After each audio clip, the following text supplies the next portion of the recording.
What's up, good people? Mark Holmes here, and as always, I want to thank you all for watching, commenting, subscribing, and being part of the Joe Boo Sports Report. Without you guys, as well as you ladies, you know that this literally does not work. Man, I am so blessed. We just finished doing a live stream, Ladies Night, where we had some fun, really getting to know um, some of the ladies of the Joe Boo Sports Report. Um, some of the things that we heard, we spiced it up. We ended up asking some personal questions, like, who was your biggest crush growing up, or, what was your worst drunk? We got some Mad Dog 2020 drinkers and everything else, and man, we got some good stories. So that was definitely fun, and I enjoyed that thoroughly. Tomorrow starts the workouts for the combine. And the thing that's always so funny is we'll get the Mike Maylocks and everything else, and all the draft experts out there that are going to tell you who's going to be a stud and who's going to be a Hall of Famer, and why this guy and that guy is going to be great, and why this one sucks, and why this team should. And you know what? Here's the thing: they don't know shit. They don't. I'm not a big mock draft guy because the reality is you got so many damn variables. There is no chance in the world that a mock draft is going to be correct. That's why they come out with 50 million of them, because then they can say, "Oh, well, I told you he was going to go in the first round." Yeah, well, you also told us that 300 other people were going to go in the first round too. So how is it literally legitimate? You can have one team that changes up what they're going to do and moves up that would mess up everything. And the reality is drafting is a crapshoot. You can look and have all the data in the world. The combine, which is kind of like the SATs, where players train to run the 40, to do the shuttle run. They train just for that. But most of the things you're doing at the combine aren't really what you're doing on the football field. And sometimes you have guys that they look at and they say, "Oh, well, he's too small, or he's too short, or he's too slow." But this guy is really, really fast. Emmitt Smith was not that big. Emmitt Smith was not that fast. But yet he's got more yards than anybody else in the NFL. You have guys that go through and they're undrafted, like Tony Romo. Or guys like Tom Brady that go all the way to the 6th round. Drafting a player is a crapshoot. And forget sometimes what these experts have to say. Because the combine is a tool. It's a tool. But in reality, what seems to be lost is, can the guy play football? Running 40 is great, but it ain't playing football. That's track and field.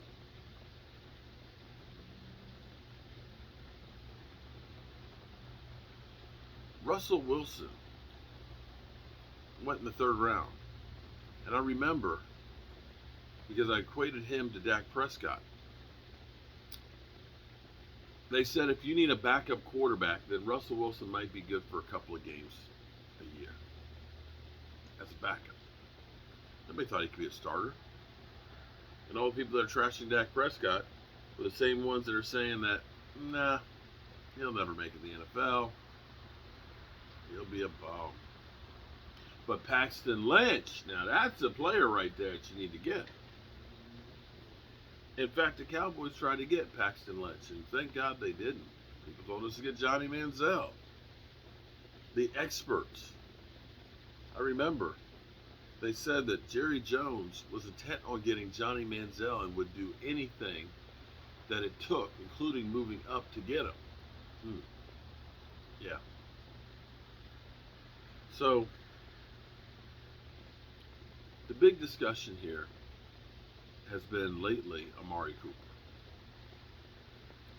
If you listen to the fans,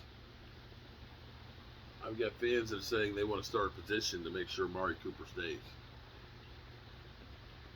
I have yet to find any fans that say, get rid of Amari Cooper.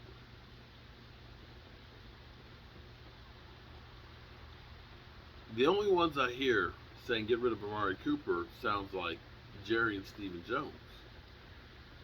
You had CeeDee Lamb basically saying, we need that guy. Dak, we need that guy.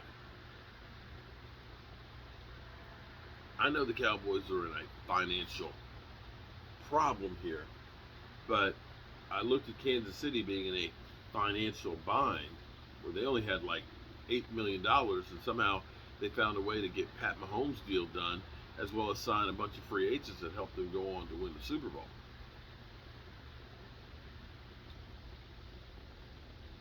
I remember seeing Tampa Bay go out there and find a way to sign people. Hell, the Rams, here it is, they're in financial problems. They didn't pay everybody. They didn't give up all their draft picks. They don't have a draft pick till the 5th round next year.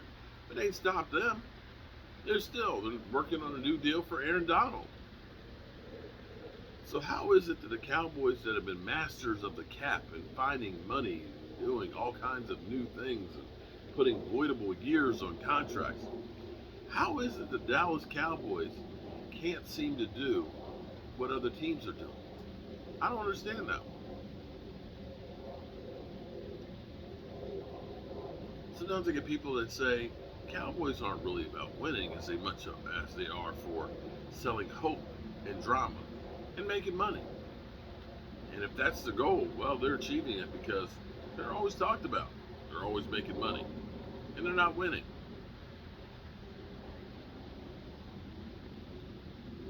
One thing happened tonight with the ladies' chat. Stacy Schubert was talking about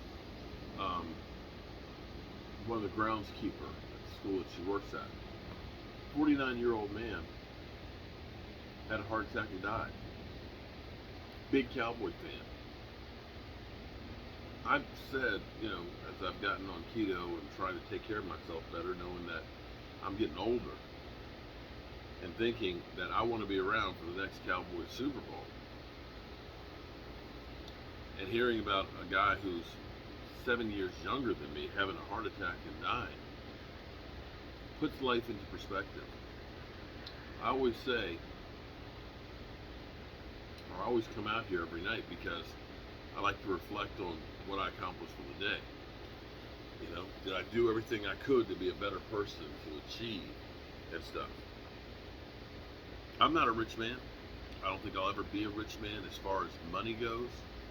But sometimes people are so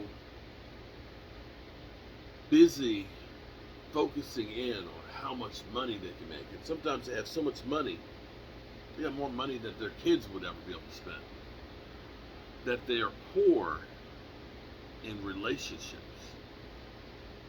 They miss out on life and the family and things. Today was beautiful because it was a little bit warmer, 68 degrees. Came outside and pulled some of the leaves away from the fish pond and looking down and seeing the fish swimming real slow. And realizing, talking to you guys on that live stream, what's really important is those relationships. And I realize I am rich in relationships and friendships. And I am truly blessed. I always say to make sure that you tell somebody that you love them, because you might not get another chance to. My brother passing unexpectedly was one of those times that woke me up on that and making me appreciate each and every day. Today's gone. I can't ever get it back, and it's one less that I have to go. But I'm appreciative that I had it. I'm appreciative that I got to spend it with you guys. So, with that being said, I'm going to go in here, take a shower. I'm going to climb up under the covers, and I'm going to tell my wife how much I love her. Hope you guys tell somebody you love that you love them tonight too. God willing, I'll see you in the morning.